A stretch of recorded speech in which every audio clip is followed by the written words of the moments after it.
So my name is Marianne. I'm project manager at Allsorts Youth Project. We're a youth project for young people who identify as lesbian, gay, bisexual, transgender, or who are unsure of their sexuality or gender identity. We're based in Brighton, but we get young people from all over Sussex coming to use our services, and we work with young people aged 13 to 25. The reason why we have such a project is that sadly there's still a lot of issues around homophobia, biphobia and transphobia in schools, work and in the community generally. So a lot of our young people experience homophobic bullying and language at school, for example, and also a lot of young people experience difficulties at home, so their parents might not be very accepting of their sexuality or gender identity. So we provide a safe space where LGBT young people can come together, make friends, have a voice, and generally feel more secure about their sexuality or gender identity. So you were talking in the presentation that you just did about some of the practical things that you're doing. Can you explain some of those to us?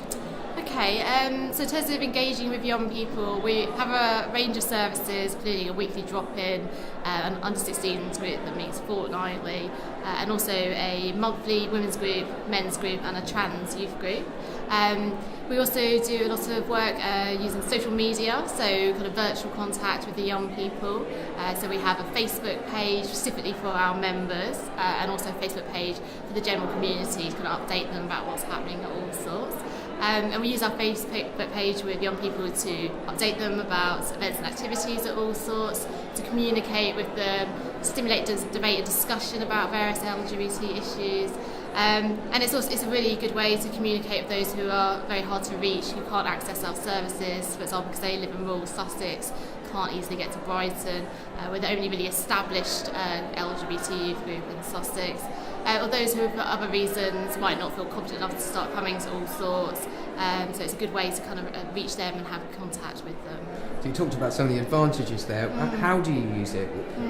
Okay, so we provide support via Facebook, via the messaging and chat rooms. So some young people might get in touch with us, don't feel ready to come to the project yet, but want to have someone to talk to about some of the issues they're dealing with. So we'll, as well as email, and now use Facebook a lot to communicate with those young people and offer one-to-one support via messaging and chat room. We also use it to update young people about what's happening at Allsorts generally, and to encourage them to kind of let us know about things they're involved with as well, because it's two-way communication. We also use it to stimulate debate and discussion, so we'll kind of highlight a kind of particular issue that's been in the press a lot, and then we'll ask young people what their experiences are. So, for example, if there are enough LGBT role models in the media, and so we'll then encourage debate and discussion about that. So it's a way to kind of get the young people talking and thinking about the issues that affect them. And we'll also be doing kind of online campaigns as well. So the young people have helped us to run online campaigns around issues such as bullying, for Anti-Bullying Week, and also for World Mental Health Day. So really using the internet to try and raise awareness on the issues that LGBT young people face, and having young people involved with taking the lead with